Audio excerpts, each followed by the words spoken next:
6일 지방선거 이제 코앞으로 다가왔습니다. 여야 후보들은 마지막 한 표라도 잡기 위해서 막판 유세에 한창입니다. 신재우 기자와 판세 한번 짚어보도록 하겠습니다. 신재우 기자.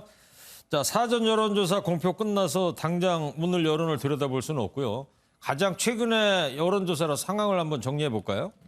네, 지상파 3사가 입소스, 한국리서치 등에 의뢰해 실시한 6일 지방선거 17개 광역시도 단체장 여론조사 결과를 기준으로 보시겠습니다. 네.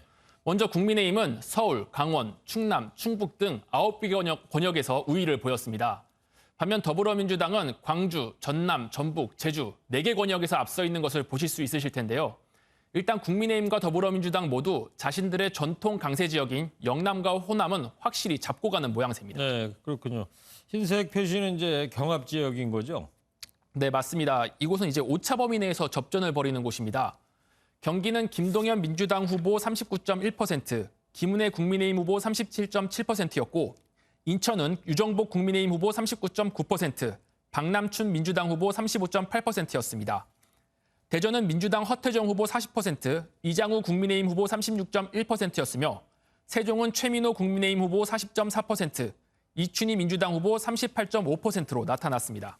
자, 이 중에서 미니 대선으로 이제 불리는 지역이 경기도인데 이곳은 여론조사마다 결과가 좀 달라요, 그죠? 네, 마지막으로 발표된 경기도지사 여론조사는 총 7개입니다.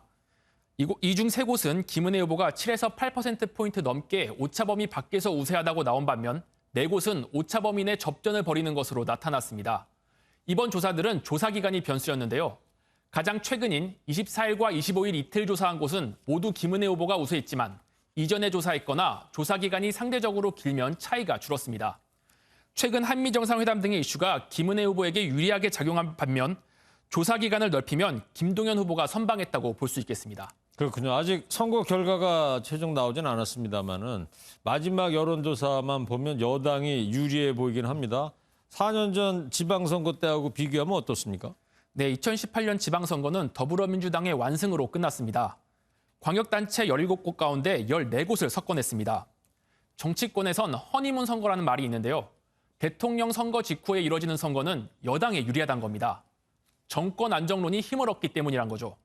2018년 지선 승리도 문재인 전 대통령이 취임한 지 다음에 열렸던 것이 효과를 좀 봤고요.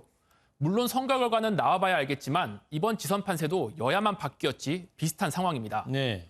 윤 대통령이 취임한 지 한 달도 안 된 상황에서 정권 안정론이 좀 더 힘을 얻어가는 모양새입니다. 여기에 한미 정상회담 등 여권 호재로 작용할 수 있는 이벤트가 있었던 점도 영향을 미친 것으로 보입니다. 네.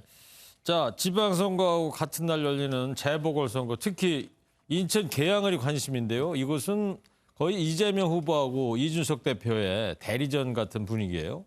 네, 이 지역은 대표적인 민주당 텃밭 지역인데 대선 주자이기도 했던 이재명 후보가 출마를 선언하자 사실 완승이 예상됐었습니다. 하지만 뚜껑을 열어보니 윤영선 후보가 상당히 선전하고 있는 모양새가 나오자 이 후보는 김포공항 이전 카드를 꺼내들었습니다. 김포공항을 어디로 이전한다는 거죠? 네, 인천공항과 통합하겠다는 건데요. 이재명 후보 말 한번 들어보고 오시죠. 네. 김포공항을 이전하고 강남에 버금가는 새로운 강서 대개발 시대를 열어야 합니다. 이준석 대표는 김포공항을 이전하면 제주와 울릉도의 관광산업이 완전히 망가진다고 비판하며 이재명 후보에게 공개 토론을 제안하기도 했습니다. 계양 선거 때문에 끌어들여가지고 이전하겠다고 하는 민주당의 무책임성과 진실되지 못한 어떤 그런 공약에 아마 굉장히 만감이 교차하실 거다. 더불어민주당 제주선대위도 기자회견을 열고 김포공항 이전을 반대한다는 입장을 공식적으로 표명했습니다. 네. 자, 일주일도 안 남은 상황에서 변수는 있을까요? 결국은 투표율이 표심 결정에 가장 큰 변수로 나올 것으로 보입니다. 투표율이다. 네, 결국 어느 후보에게 유리한 지지층이 결집하느냐가 관건인데요.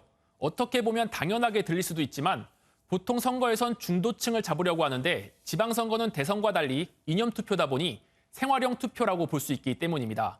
물론 후보 본인의 리스크 관리도 상당히 중요합니다. 마지막은 투표율, 실언 이 두 가지 요소를 양당 모두 유념하고 그에 대한 대비를 할 것으로 보여집니다. 사전 투표를 하신 분들은 어쩔 수 없지만 아직 투표를 하지 않으신 유권자들은 이런 점들도 선거 포인트로 참고하셔도 좋을 것 같습니다. 네, 잘 들었습니다. 신재우 기자였습니다.